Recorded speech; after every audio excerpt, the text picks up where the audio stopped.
Are you ready? Of course. I was born ready. You've been ready since you were born? Yeah. Well, I'm sorry for the delay. This has taken us a while.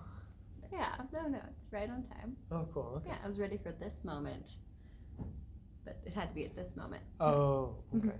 Well, I'm glad that you weren't waiting around or anything. No. So we're going to talk about intimacy and what is intimacy and kind of demystifying that whole thing. Because I just, as I mentioned in part one, I really recommend watching part one of this video. And as I mentioned there, this was inspired by a conversation I just had with a client about his ideas of intimacy, and some of it was based on some untrue male programming type of stuff, so I wanted to speak to that. So I'm Joshua. I'm Katie. And we're going to have that conversation now. We're going to have this conversation. We're going to have this conversation. Yeah. Cool. All right. So maybe I'll share with you kind of what he was saying. And spill the deeds. Yeah. Not that Do a session with Joshua and I'll talk about it publicly. Yeah. I won't share any names. Yeah. Of course. I'm just joking. Yeah. So he felt like he had been burned before by oversharing something and then having it used against him, or also in a sense using it against himself, sharing his process vulnerably, and then having that be let's say weaponized as something that discredited him in the eyes of the feminine. And so he was afraid of that happening again, and I'm like encouraging him, like, no, you got to be yourself. You got to talk about your actual being, not just what's in your mind, but you have to share what's actually going on for you. And he was resistant to, I'm suggesting he's using maybe some feeling words like, oh, I'm tempted to want to put on a show for you to impress you. I'm tempted to want to kind of create this image of myself that you can depend on, so I can be seen as this dependable guy. And he's resisting sharing, like, I'm scared of losing you. I'm scared of you seeing me as a little boy, as maybe even if I feel like a little boy, and I don't want you to see me that way, even if I see myself that way. So yeah, I wanted to maybe hear from you from a lady's perspective, what that what would be your preference? What would actually land with you as let's say trustworthy versus untrustworthy? Sure. Yeah, I think there's a lot of layers of this because, yeah, somebody who is transparent about their inner process feels more trustworthy than someone who doesn't have a lot of self-transparency. And I say self-transparency because the sharing it outwardly, I do agree. It can actually, if you're doing it almost as a reactive response to what's happening inside of you, that can feel really destabilizing. And I could see where it would be weaponized because maybe the woman he's sharing with feels unsafe about his inability to hold a certain experience, his process. Yeah. So but I do think that self-transparency is so key. And then the next layer of that is to be able, this sort of containment or cultivating presence to be with that inner child or that scared little boy or whatever his process is. And yeah, it doesn't have to be something that you do by yourself, but to like at least have the intention of moving towards like, whoa, I'm having this big emotional experience and I intend to hold space for myself in this. And that's really attractive. Like when it doesn't really matter at that point, it doesn't matter what your inner experience is, but your willingness to be there for yourself kind of creates relaxation in the nervous systems of anyone around you. So like, but when we look at externally and we're like sharing in order to get some sort of validation or to hopefully inspire someone else to be present with us, that doesn't go very well. Like that's you know, it doesn't always go very well. It could. And like there's a lot of, but it takes a lot of attunement and presence to understand where you're both at. Maybe you could define attunement for anyone who doesn't know that terminology. Yeah, so attunement starts with tuning in to your own emotional state and then extending outward, attuning to the emotional states or the nervous systems of the people around you as well. So what's the difference between someone who is attuned to, let's say, your state versus someone who's not attuned to your state? So using the example that you just gave about this person who sometimes feels like he's oversharing, if he's super attuned to my emotional state while he's sharing with me, he'll be feeling how his sharing is impacting me, and then we'll be able to authentically communicate about that. Like there will be space, a lot of space is needed for attunement with someone else. So you know, pausing to just make room for anything that wants to be shared by me, maybe, or hey, how's this landing with you? Am I sharing too much? Like how's this feeling in your body? Like even just asking that question, you don't have to just, it doesn't have to be this nonverbal process, but creating the space in yourself to just remember that there's another living, breathing human in front of you who's having their own very deep emotional experience of this present moment, just like you are.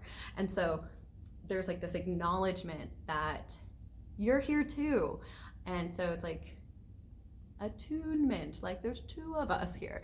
Well, just to be clear, if somebody isn't having a very deep emotional experience because they're used to, let's say, spending time in their mind, having their experience of the world like through their mind and their thoughts, I think that it's common for them to project that onto other people and assume that everybody is just living in their thoughts.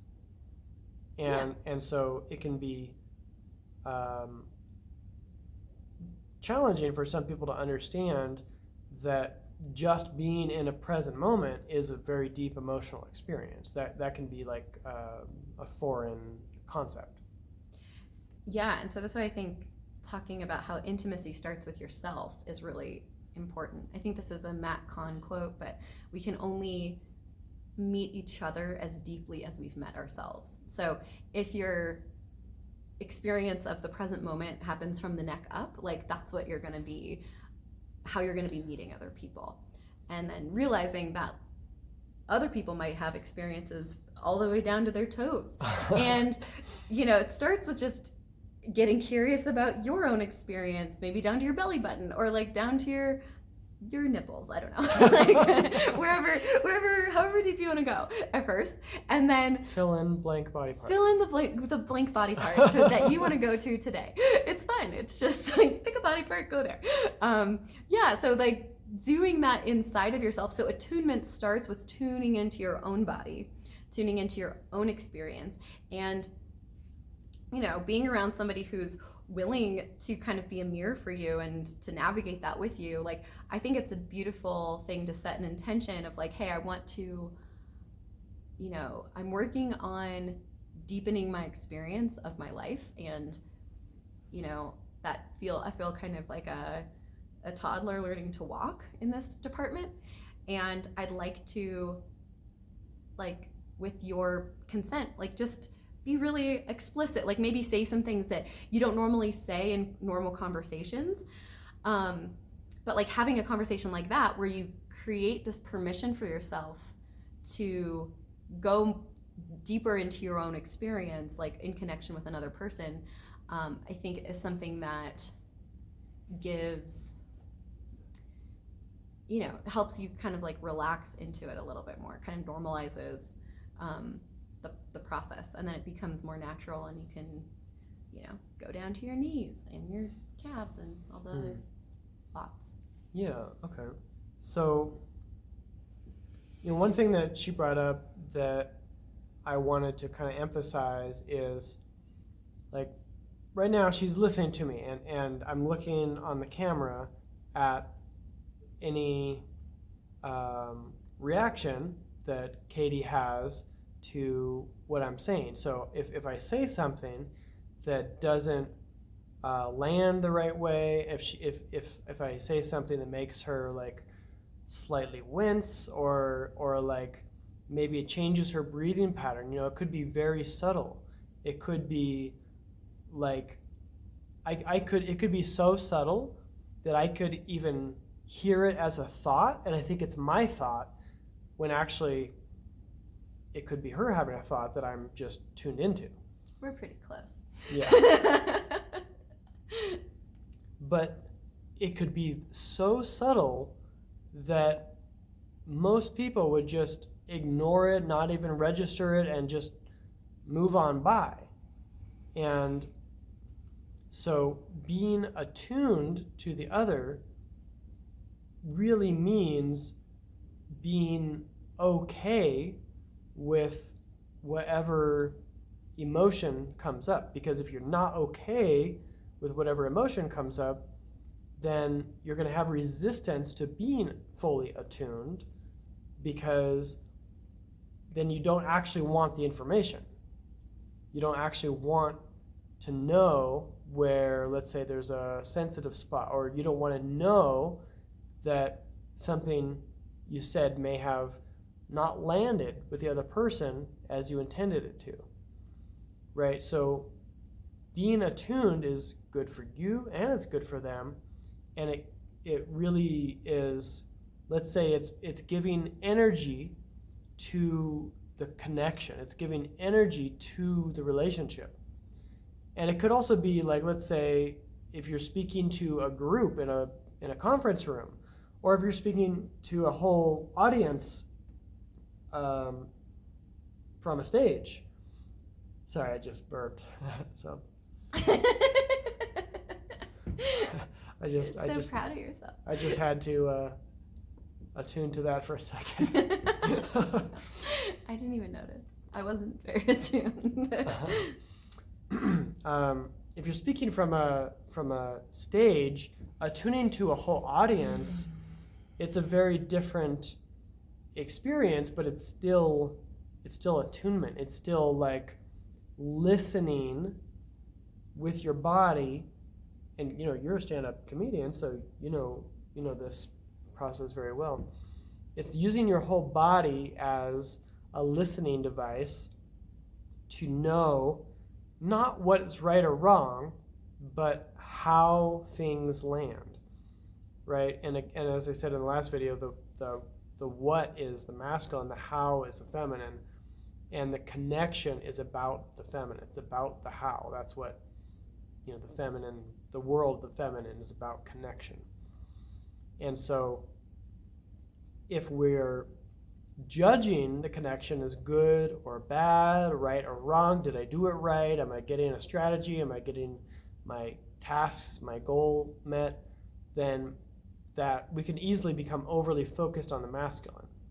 We can easily become overly focused on the agenda behind whatever we're doing, and that causes the connection to be compromised. It causes the dun. It causes the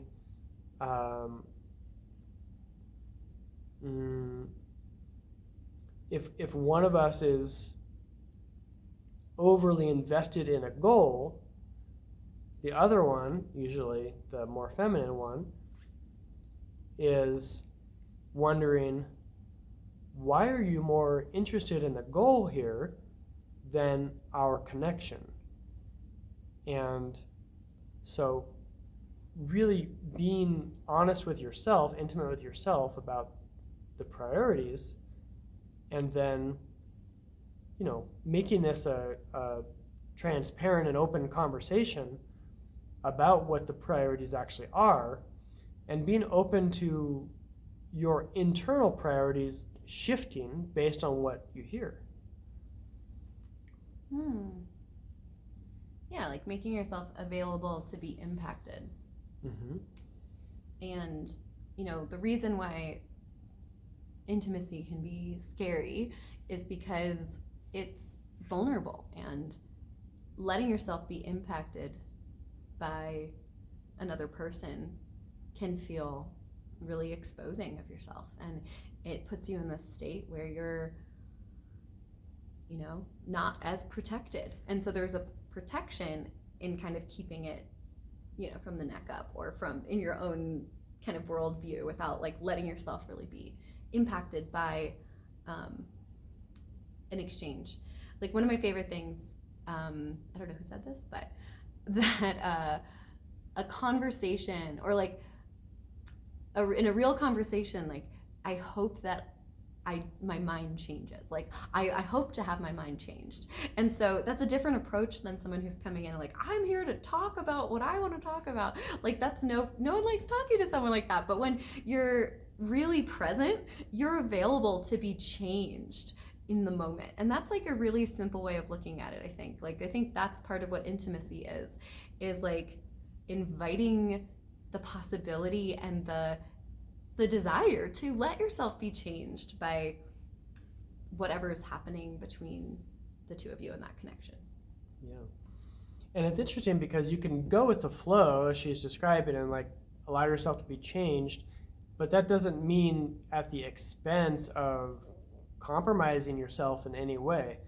And it's really being able to hold both your vision and your flexibility simultaneously, that that could be called wholeness or truth or authenticity. Is like, these are both really important aspects of being a human. And if we're compartmentalizing, like I can be this way or I can be this way, and I can't be both, it's actually not true. So the mastery of ourselves is having the ability to yes and, right? Like having, yes, I can be clear and concise and precise and have really excellent boundaries and say exactly what I want. And at the same time, I can be open to new ideas, and I can be open to other people's processes, and I can be open to whatever needs to influence me. I don't have to be this wall. I can be I want to say, like, my heart can be penetrated if there's something for new information to stick to. That's my business, right? If there's an identity that information coming in or an experience coming in can stick to, like, well, they shouldn't have done it that way, or I'm offended by this, or now you made me scared of losing you. Now I'm angry at you, or now I'm this or that. If we have a sticky identity that we don't allow things out of our heart once they come in, this makes it so that we're actually going to resist intimacy because we're afraid of our heart being influenced. But if we let information and experiences come into our heart, maybe impact us a bit, and we pivot a bit, then the energy just goes on right out the back. it's much easier that way. We don't have to take everything as an identity. We don't have to take everything so personally. We don't have to take life so seriously or take ourselves so seriously. Letting it just touch us and move on, we can forget about the experience and just, now this is who I am. Now this is who I am. Now this is who I am. Now this is who I am. It doesn't have to be any kind of consistent sense of self, because that's just causing more pain. It's causing more resistance to life. And it doesn't help anybody, and it really dampens intimacy when we're trying to hang on to, this is who I am.